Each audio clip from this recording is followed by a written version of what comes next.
Ladies and gentlemen, tonight I want to take you on a journey, not into theory, not into shallow motivation, and certainly not into blind superstition, but into a realm where neuroscience meets the deepest laws of spiritual creation, where biology bends to belief, and where three simple words carry the power to reshape your health, your finances, your emotional world, and your destiny.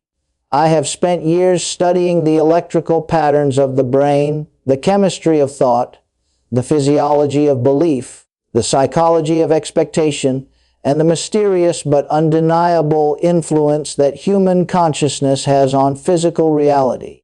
And through all my study, all the research, all the data, all the clinical findings, one truth rises above the rest. Your words are not just sounds. Your words are frequencies. Your words are commands. Your words are seeds. And what you speak, you invite. The world does not respond primarily to your wishes. It responds to your declarations. And tonight, we are going to talk about three exact words that open the gates of miracles and prosperity. These three words are not poetry. They are not symbolic. They are literal forces that change neurological programming, shift the vibrational field around your life, activate the reward pathways in the brain, influence your immune system, direct your emotional state, and set a spiritual law in motion that the ancient texts declared long before science caught up. But before I reveal these words, walk with me for a moment into the inner world of your mind and your spirit. When a thought is born, it is electrical. When a thought is believed, it becomes chemical. When a thought is spoken, it becomes power. It takes form. It becomes creative force. It becomes instruction to your nervous system, to your future, to unseen spiritual laws that govern manifestation. We have long believed that thinking creates reality, and it does. But thinking alone is a timid force. It is like a whisper carried across a canyon. But when thought takes the form of speech, something changes. Your prefrontal cortex, your limbic centers, your vagus nerve, the vibratory pattern in the air around you, all synchronize into command mode, and the universe, with all its laws, responds. Not because you are trying to manipulate reality, but because you were designed to participate with it. The greatest breakthroughs in psychology tell us that we don't simply speak what we believe. We eventually believe whatever we speak consistently, even if we doubt at first, even if our emotions lag behind. Faith does not always begin with emotional certainty. Sometimes it begins with disciplined language. You speak it until the emotions align. You say it until the neurons agree.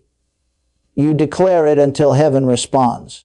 And the tragedy is that most people speak defeat, lack, fear, sickness, and limitation, not because they are weak, but because they have been conditioned to narrate life instead of command it. They say what they see instead of saying what is possible. But if your life only echoes your current circumstances, how will anything ever change? Ladies and gentlemen, I stand here tonight not as someone who merely studied these principles, but as someone who witnessed them change lives. Repeatedly, dramatically, undeniably. I have watched people on the brink of financial collapse rise into abundance when they changed the language they used about money and provision. I have watched individuals who doctors had given up on, whose bodies were failing, whose cells were breaking down, speak life into their systems and turn what should have been the end of their story into a chapter of renewal and restoration. And I have seen individuals whose hearts carried years of disappointment speak words that cut through depression like light pierces darkness.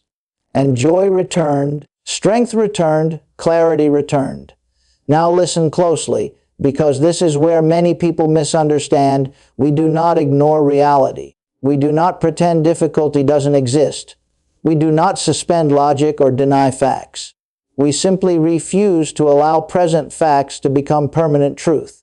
There is a difference between acknowledging where you are and surrendering to where you are. You can stand in the middle of a storm and still command the wind to obey. You can face a challenge without speaking defeat into it. You can be realistic about circumstances without being ruled by them. There is a reason ancient wisdom says, "Let the weak say, I am strong," not because weakness is denied, but because weakness is not the final authority. Not because you pretend you're strong, but because the spoken word opens the neurological and spiritual channels for strength to flow. Science calls it neuroplasticity, expectancy theory, vibrational resonance, and somatic activation. Faith calls it speaking life. They are mirrors of the same truth. And so the story I want to share with you now begins with a young man, fearful, broke, sick, and defeated. He did not come from privilege. He did not have resources. He did not have support. Doctors had spoken limitations over him. People had spoken mediocrity over him. His thoughts had been shaped by struggle. His emotions were heavy with hopelessness. But one day, lying in a bed where his dreams felt too far to reach and his future seemed too dark to imagine, he encountered an idea that the tongue is not a thermometer that measures life. It is a thermostat that sets life. And something rose in him, a small spark, barely noticeable. He whispered words that felt foolish at first, words that defied his body, words that contradicted his circumstances, words that sounded too bold for someone in his condition. But he spoke them anyway. Not once, not twice, but daily, consistently, unwaveringly. And the more he spoke them, the more strength came into his body. The more he spoke them, the more clarity filled his mind. The more he spoke them, the more courage replaced fear. And eventually, those whispered declarations became a roar. And the roar became a life. And the life became a legacy. He did not rise because he was lucky. He did not rise because he was gifted. He rose because he learned the law. You speak what you seek until you see what you said. And here now, we arrive at the heart of tonight's message. The three exact words that command miracles and prosperity. Words that align your biology, your belief, and your spiritual authority. These are not ordinary words. They are not motivational slogans. They are not wishful thinking. They carry the structure of creation in them. Are you ready? The three words are, I receive now, not I hope, not I wish, not someday. Those are passive words. Those are waiting room words. Those are delayed faith words. But I receive now is active. It is present. It is authoritative. It signals readiness. It commands alignment. When you say, I receive now, you are not begging for a blessing. You are agreeing with it. You are not chasing prosperity. You are opening the door to it. You are not pleading for healing. You are activating the pathways that allow it. I receive now tells your nervous system that provision is not something distant. It is here. Healing is not somewhere in the future. It begins in this moment. Breakthrough is not waiting for better conditions. It is unfolding right now. Say those words quietly in your heart for a moment. Feel them. Let them settle into you. I receive now. You see, the mind is trained to postpone. The world teaches you to wait for permission. Life conditions you to think blessing is seasonal, occasional, selective, random. But creation responds to readiness. Blessing responds to acceptance. Miracles respond to reception. The universe, in its laws, its psychology, its spirituality, does not hesitate to give. It only waits for a receiver. And most people never receive because they never formally declare it. Think about the power of these words. When a radio tunes to the right frequency, it receives the signal immediately. Not tomorrow. Not one day. Immediately. Not because the broadcast suddenly began, but because reception finally activated. Miracles are not rare. Reception is. Prosperity is not scarce. Alignment is. Healing is not withheld, acceptance is. I receive now is the tuning dial of the soul. Now stay with me, because I want you to truly feel the difference in your body, in your breath, in your spirit when you speak it. I receive now shifts you out of lack and into abundance. It pulls your brain out of the survival state, out of fight, flight, or freeze, and into creation mode. It activates dopamine in the reward centers. It triggers serotonin release associated with confidence and expectation. It lowers cortisol and stress hormones. It signals your autonomic nervous system to prepare for a new state of being. You are literally rewriting your internal chemistry with 3 words. And spiritually, even more powerfully, you are honoring a law older than time. You do not receive when the blessing appears. You receive when you agree that it is already appointed for you. I want you to imagine, just for a moment, someone who has been praying for opportunity, praying for financial increase, praying for open doors, praying for transformation. But every time an opportunity knocks, every time a possibility arises, their words betray them. I don't know if I can. I'm not ready. I don't deserve it. What if I fail? Maybe one day. And with every phrase, the door closes again, not from heaven's side, but from their side. The blessing wasn't denied. It was returned unopened. But now imagine that same person, still learning, still growing, still healing. But instead of doubt, they say, I receive now. Suddenly their posture changes. Their energy rises, their spirit expands. Their decisions sharpen. Their steps grow bold. Their confidence awakens. Resources notice them. Opportunities gravitate toward them. Something shifts, not because the world changed first, but because they did. Ladies and gentlemen, we have only begun. When we continue, I will show you why. I receive now works neurologically, spiritually, energetically. And I will reveal how to use these words to unlock healing, financial increase, favor, restoration, and supernatural acceleration. When I first began studying the neurological basis of spoken belief, I was fascinated by one discovery. The brain cannot distinguish between a vividly spoken declaration and a tangible physical experience. When you say, I receive now, your brain releases signals identical to those released when you physically take hold of something. You are rehearsing receiving until receiving becomes your reflex, and reflex becomes reality. This is not imagination. This is not fantasy. This is measurable. The prefrontal cortex lights up. The basal ganglia prepare for new behavior. The limbic system calms, and the amygdala, the seat of fear, becomes quiet. The very circuitry of hesitation and limitation begins to shut down as the circuitry of expectancy and capacity builds strength.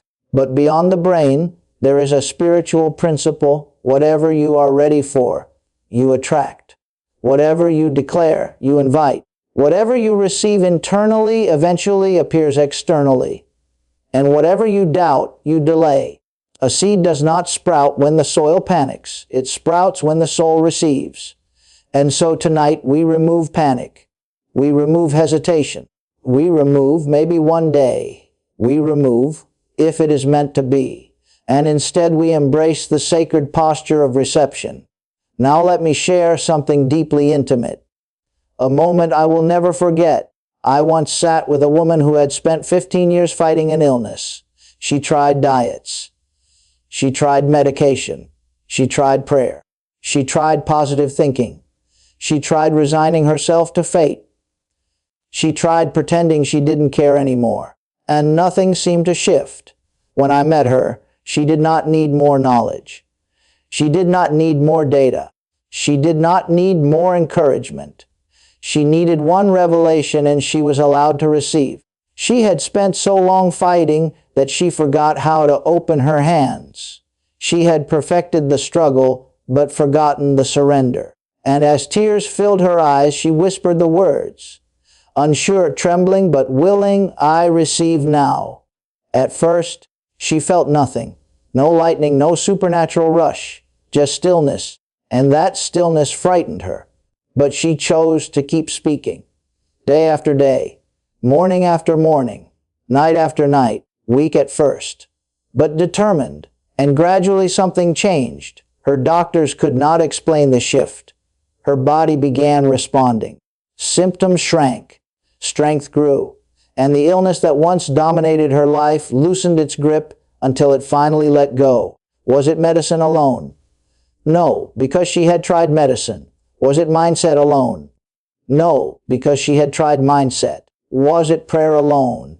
No, because she had prayed. It was the combination of willingness, belief, spiritual law, neurological activation, and spoken agreement converging into a single moment of reception. And once she became a receiver, her body remembered how to heal. I want you to understand this. The miracle did not begin when she was healed. The miracle began the first time she said, I receive now. Healing began the moment she allowed healing to exist inside her, before it existed outside her. Now let us move into the realm of prosperity. Not shallow wealth, not mere money, but true prosperity, flourishing, expansion, sufficiency, opportunity, divine flow. There are people who work tirelessly and never prosper. They grind, they hustle, they chase. But prosperity does not respond to effort alone. Prosperity responds to readiness. Prosperity responds to identity. Prosperity responds to reception. A farmer may plow, plant, and water, but if he never holds out his hands to gather the harvest, his labor is wasted. So many chase increase but refuse receipt. They have trained themselves to survive but not to prosper. They are masters at enduring but novices at receiving. So when they speak, they say, I just need enough to get by. I don't want too much. I'm afraid of success. Money changes people. Good things don't last. And heaven hears them and responds, not with punishment, but with respect. Divine law will never violate your speech.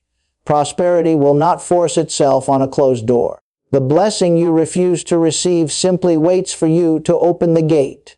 But when you say, I receive now, you are opening the gate. You are saying, blessing, I am available. Increase, I am home. Provision, you may enter. And truly, miracles do not always look miraculous at first. Sometimes they look like ideas. Sometimes they look like favor. Sometimes they look like a person you meet, an opportunity you didn't expect, an internal shift that makes you courageous enough to say yes. You see, receiving is not passive. It is active participation in the flow of divine generosity. It is permission for the universe to treat you as worthy. When you say, I receive now, you are not trying to convince life to give.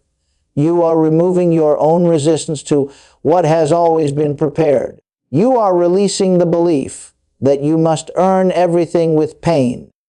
You are dissolving the subconscious conclusion that blessing must be deserved before it can be experienced. Receiving is not arrogance. Receiving is humility.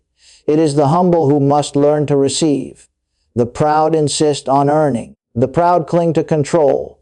The proud say, I'll do it myself. But humility says, I am willing to accept what I could not create alone. Humility says, I don't have to be the source. I simply have to be open to it. Humility says, I receive now. And in that moment, grace flows.